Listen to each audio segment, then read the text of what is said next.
रायबरेली की धरती से आते हैं। वह रायबरेली की धरती जहां नवगीत आंदोलन के प्रथम पंक्ति के गीतकार डॉक्टर शिव बहादुर सिंह भदौरिया जन्म लेते हैं।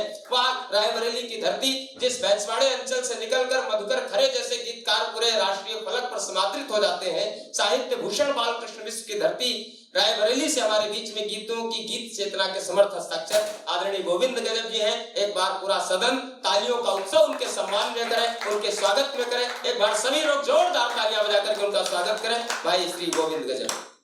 बहुत बहुत धन्यवाद भैया, वाकई बहुत जोरदार संचालन कर रहे हैं। अगर आप सबको संचालन अच्छा लग रहा है तो एक बार जोरदार तालियां बजाइए। नीरज भैया अगर मंच पर उपस्थित हो तो संचालन इनके हाथ में अगर है तो ये मानिए कि कार्यक्रम की सफलता की 100% गारंटी होते हैं। आज तो हमारे मंच पर कमलेश और मृदु जी भी बैठे हुए हैं, हमारे मंच पर आदरणीय व्यास जी बैठे हुए हैं, आकाश मेरा छोटा भाई, मैया मनीष जी, ये सारे लोग बड़े समृद्ध हस्ताक्षर बैठे हुए हैं। आज मैंने जो सबसे ज्यादा जो मुझे अच्छा लगा आपके ही बीच की बिटिया, जिसने पहली बार शायद 1 साल पहले मैंने उसे सुना था, नेहा को, क्या बात, वो इतना बदलाव उसमें 1 साल में हुआ, ये उम्मीद नहीं थी कितना अच्छा पढ़ेगी। 3-4 दिन पहले नेहा ने मुझे फोन किया कि सर मैं बहुत डर रही हूँ आप सबके साथ पढ़ने में। मैंने कहा क्या पढ़ना चाहती हो? उसने बेटी वाला गीत सुनाया। मैंने कहा इसे निसंदेह पढ़िए, वो ये गीत आपका बहुत चलेगा। और आज उसने मंच पर साबित किया, जैसे दादा ने बताया कि वो मंच की बड़ी कवयित्री है, निश्चित रूप से वो लाल किले क्या विश्व स्तर पर पढ़ने वाली कवयित्री है और पढ़ेंगे भी आगे। मैं शुरुआत करता हूँ 4 पंक्तियां वो जहां से मैं अपने आराध्य की पूजा करता हूँ। निकलता हूँ मैं जब घर से दुआएं उनकी ले करके, निकलते वक्त मैं उनकी चरण रज चूम लेता हूँ। कभी जब मन करे मेरा चलो मैं तीर्थ कराऊं, कभी जब मन करे मेरा चलो मैं तीर्थ कराऊं, तो मैं माँ बाप के चारों तरफ बस घूम लेता हूँ, तो मैं माँ बाप के चारों तरफ बस घूम लेता हूँ। क्या लिखता हूँ, क्या पढ़ता हूँ? एक गीत गजलों में मैं संवेदना श्रृंगार लिखता हूँ, दिलों तक जाने वाले दिल के मैं उद्गार लिखता हूँ।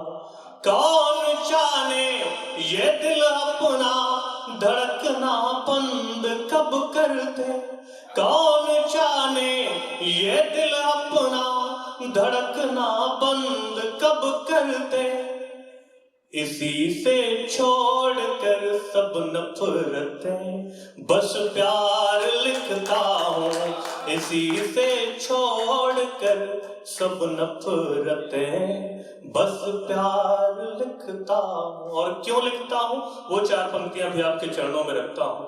अभी सब लोग कह रहे थे बड़े हमारे नवोदित रचनाकार, कहीं कोई नवोदित नहीं मानता। मुझे लगता है कि आपसे हम थोड़े से जल्दी पैदा हो गए तो हम मंच पर थोड़े सीनियर होके आ गए, वरना हम भी आपके साथ ही बैठे होते। बाकी आप सब भी बहुत अच्छा पढ़ रहे हो। अंकुर पाठक, वाकई भैया तुमने कमाल किया, बहुत अच्छा पढ़ा। और अटल भैया आपसे मैं बहुत प्रभावित हूँ, अद्भुत। 4 पंक्तियों की क्यों प्रेम लिखता हूँ। मृदु दादा सुनिएगा, नया प्रयोग किया कि सब प्रेम से भरा हुआ मन ढूंढ रहे हैं, सब प्रेम से भरा हुआ मन ढूंढ रहे हैं, पतझड़ में भी खिलता सा चमन ढूंढ रहे हैं, रखने को मान प्रेम का सब जानते हुए, रखने को मान प्रेम का सब जानते हुए, भगवान भी सोने का हिरन ढूंढ रहे हैं, भगवान भी सोने का हिरन ढूंढ रहे हैं। दे सके सहारा बाह मांग रहे हैं। आज तुम्हें तो लगता है रटा हुआ भी है कि जो दे सके सहारा बाह मांग रहे हैं, समरथ भी दया की निगाह मांग रहे हैं। एक बाण से सृष्टि का नाश करने की क्षमता, एक बाण से सृष्टि का नाश करने की क्षमता, वो राम भी सागर से राह मांग रहे हैं, वो राम भी सागर से राह मांग रहे हैं। मर्यादा और शक्ति का है पुण्य धाम जी, मर्यादा और आकाश सुनो कि मर्यादा और शक्ति का है पुण्य धाम जी, नयनों में बस गए हैं वो नयनाभिराम जी। वर्षों तलक जो टेंट में रहे हैं अब वही लता, कि वर्षों तलक जो टेंट में रहे हैं अब वही मंदिर में हो गए विराजमान राम जी, मंदिर में हो गए विराजमान राम जी। बहुत कुछ पढ़ना चाहता था लेकिन समय 8 बजे तक का ही मिला था और हमें लगता है कि हम समय की सीमा को पार कर चुके हैं, इसलिए कम से कम पढ़ने का प्रयास करता हूँ। सिर्फ 2 गीत पढ़ता हूँ। एक गीत श्रृंगार, समय है तो वरना एक ही गीत, एक गीत श्रृंगार का, चूंकि मैं श्रृंगार और करुणा दोनों लिखता हूँ, एक श्रृंगार से और दूसरा करुणा से। हमें जब कहीं नीरज भैया अपने साथ ज्यादा होता है क्योंकि हम लोग लगभग 2-3 साल छोटे हैं आपसे, तो लगभग हम उम्र है हम लोग, तो जब कभी कोई अपना मिलता है थोड़े दिन बाद, बड़ा अनमना सा, आदरणीय हमारे अधिकारी हमारे सामने बैठे हुए हैं, मैं आपकी उपस्थिति में से पढ़ना चाहता हूं कि बड़ा अनमना सा जब लगता है तो मन में क्या विचार आते हैं, वो विचार मैंने इस गीत में रखने का प्रयास किया है। गंगा से 6 किलोमीटर की दूरी पर मेरा गांव है, तो कुछ गीत गंगा के किनारे से इस गीत को मैंने उठाया है। कल दिखे थे तुम बड़े विचलित मुझे गंगा किनारे, कल दिखे थे तुम बड़े विचलित मुझे गंगा किनारे, तब से मन ये सोचता है क्या विसर्जित कर दिए हो कल दिखे थे तुम। क्या रहा होगा भला, क्या फूल सूखे डायरी के, या समूची डायरी वाखत पुराने डाल आए। क्या रहा होगा भला, क्या फूल सूखे डायरी के, या समूची डायरी वाखत पुराने डाल आए। या हवन करके हमारे प्रेम का हर एक लम्हा, और अग्निहोत्र वह तुम अपने मन से टाल आए। बस वो यादें ही तो थी अब जिंदगी का एक सहारा, बस वो यादें ही तो थी अब जिंदगी का एक सहारा।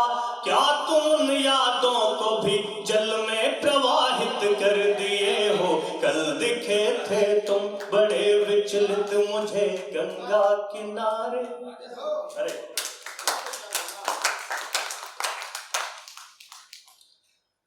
अपने हाथों से गढ़ी थी प्रेम की एक मूर्ति तुमने, की प्रतिष्ठा प्राण की फिर उर में स्थापित किया था। अपने हाथों से गढ़ी थी प्रेम की एक मूर्ति तुमने, की प्रतिष्ठा प्राण की फिर उर में स्थापित किया था। पूजते उस मूर्ति को तुम सारी दुनिया को भुलाकर, सारे जीवन का समर्पण प्रेम सब संचित किया था। प्रेम बिन जीवन की अपने की न थी परिकल्पना पर, प्रेम बिन जीवन की अपने की न थी परिकल्पना पर। क्या तुम अपने प्रेम की मूरत विखंडित कर दिए हो, कल दिखे थे तुम बड़े विचलित मुझे गंगा किनारे। और इस गीत का अंतिम मन पढ़ता हूं कि तन मिले या ना मिले मन से हमेशा जिंदगी भर हम रहेंगे साथ में, ये कसम खाई थी तुम्ही ने। तन मिले या ना मिले मन से हमेशा जिंदगी भर हम रहेंगे साथ में, ये कसम खाई थी तुम्ही ने। हाँ तनिक विचलित हुआ था मन मेरा ये सोच कर, पर प्रेम क्या है प्रेम परिभाषा बताई थी तुम्ही ने। वेदना तो थी मगर चाहत का सुख भी तो यही था। वेदना तो थी मगर चाहत का सुख भी तो यही था। वेदना का भी कहो क्या अर्घ अर्पित कर दिए हो।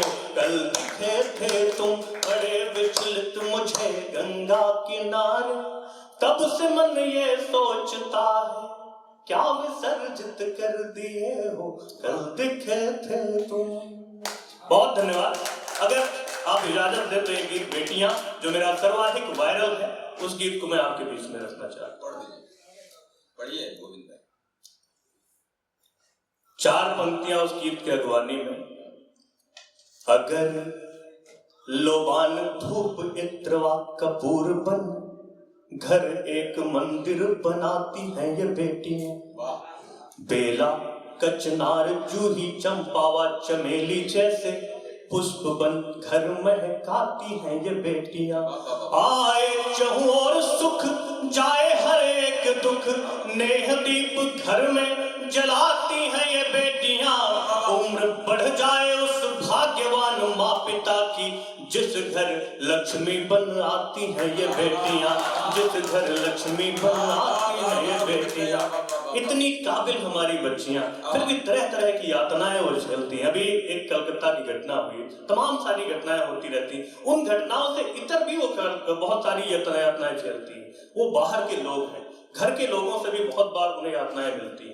हमारी बच्ची, मैंने एक विवाह के समय का गीत उठाया है। आदरणीय दद्दा, दोनों लोग हमारे आदरणीय व्यास जी नहीं है इस समय, लेकिन मैं आपकी उपस्थिति में ये चीज कहना चाहता हूँ, शायद इस विषय पर कोई गीत नहीं आया जो मेरी नजर में हो सकता कहीं आया हो, मैंने नहीं सुना।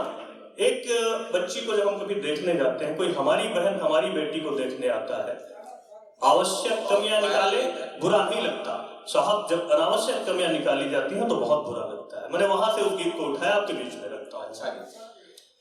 बेबस और अनमने मन पर सज धज कर तैयार खड़ी है, लगता है बिकने को बेटी आज भरे बाजार खड़ी है। लगता है बिकने को बेटी आज भरे बाजार खड़ी है। कोई कहता नाक बड़ी है, कोई कहता कद छोटा है, कोई कहता दुबली है कुछ, कोई कहे होठ मोटा है। कोई ज्यादा उम्र आंकता, कोई आंखें भूरी कहता, कोई कहे सांवला रंग है। बेबस मन क्या क्या है सहता, सहती है अपमान निरंतर, हो करके लाचार खड़ी है। लगता है बिकने को बेटी आज भरे बाजार खड़ी है। कोई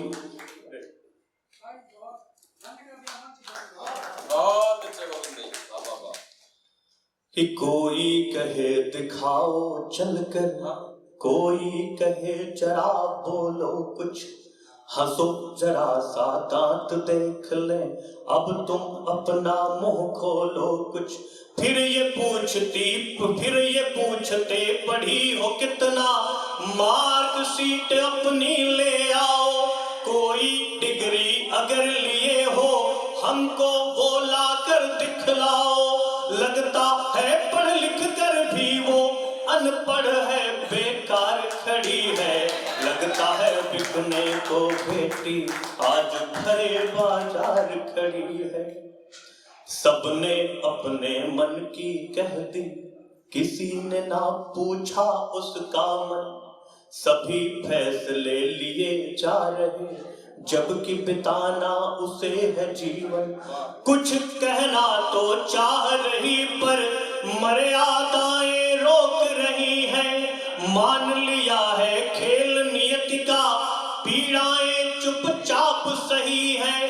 घर का मान बचाने खातिर, कुल का मान बचाने खातिर निज सपनों को मार खड़ी है।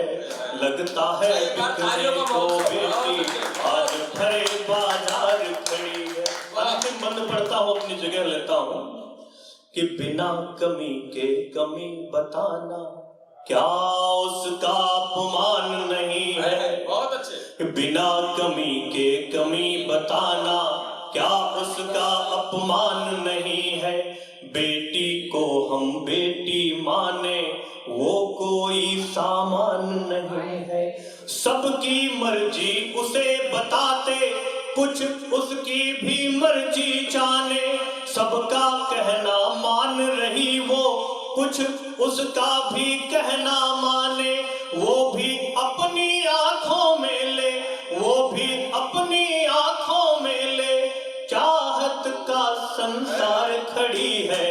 लगता है बिकने को बेटी आज भरे बाजार खड़ी है। बेबस और अनमने मन पर सज धज कर तैयार खड़ी है। लगता है बिकने को बेटी आज भरे बाजार खड़ी है। बहुत अच्छे। आदरणीय बड़े भैया नीरज पांडे जी, जो अभी तक मंच का संचालन कर रहे थे, हालांकि उन्होंने हमसे कहा था हम नहीं पढ़ेंगे, हम भूल गए थे कि इसमें पढ़ना भी, लेकिन नहीं, तो हमारे जितने अच्छे संचालक हैं उससे कहीं अच्छे वो कवि भी हैं। हम दोनों में जब तुलना करते हैं कि संचालक अच्छे हैं कि कवि अच्छे हैं, तो ये समझ नहीं पाते कि कवि अच्छे हैं कि संचालक अच्छे हैं। फिर लगता कि ठीक है, जो भी हमारे बड़े भाई हैं जैसे भी सब अच्छे हैं। मैं 4 पंक्तियां उनके तेवर की पढ़ना चाहता हूँ। ऊंच पढ़ते हैं, मैं अपनी ही कुछ पंक्तियों से उन्हें आवाज देता हूँ। दत्ता कि चलना पड़ता नंगे पांव तीक्ष्ण नुकीले खारों पर, चलना पड़ता नंगे पांव तीक्ष्ण नुकीले खारों पर, और दग्ध करना पड़ता खुद को जलते अंगारों पर, और दग्ध करना पड़ता खुद को जलते अंगारों पर। कहीं अगर कमियां दिखती तो बात बात पर ठनती है। कहाँ किसी साहित्यकार की दरबारों से बनती है। दरबारों की विरदावलियां कवि की है पहचान नहीं। चरण वंदना बहुत सरल है, कवि होना आसान नहीं, कवि होना आसान